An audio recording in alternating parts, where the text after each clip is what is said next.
The Kama culture is an Eastern European Subneolithic archaeological culture from the 5th–3rd millennium BC. The area covers the Kama, Vyatka and the Ik-Belaya watershed. Classification. The definition of the Kama culture remains a subject of debate.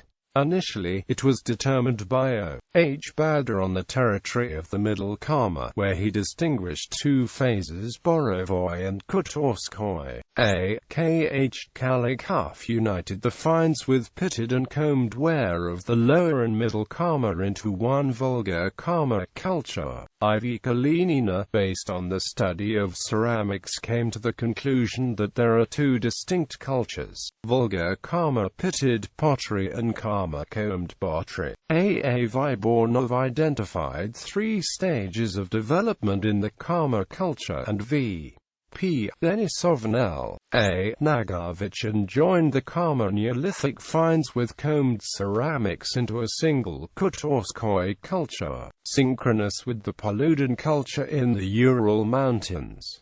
Its comb-decorated pottery is similar to that of the Upper Volga culture. Settlements. The rectangular, partially sunken dwellings, ranging in size from 6 × 8 to 16 × 5 meters, are grouped in unfortified permanent and temporary settlements, located on the banks of lakes, floodplains and on river terraces.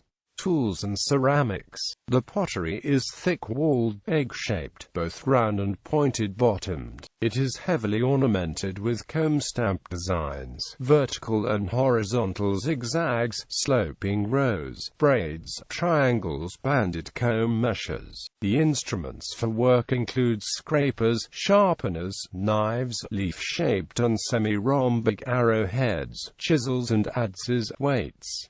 Way of life. There are no signs of agriculture. The economy was based on hunting and fishing. Burials are unknown. Origin and periodization. In its development, the Kama culture passed through three stages: early, developed, late. The culture was formed in the early Neolithic on a local Mesolithic substrate under the influence of southern steppe populations. In the southern regions, the influence of the nearby forest steppe cultures of the Middle Volga can be observed during the whole period of existence. In the developed Neolithic, a population of trans-Ural origin penetrates in the Upper and Middle Kama. In this period there are formed local variants, Verkhny-Kamsk, Ik-Belaya and Nizhny-Kamsk. At the end of the Neolithic, the Lower Kama falls under the influence of the early Neolithic Samara culture.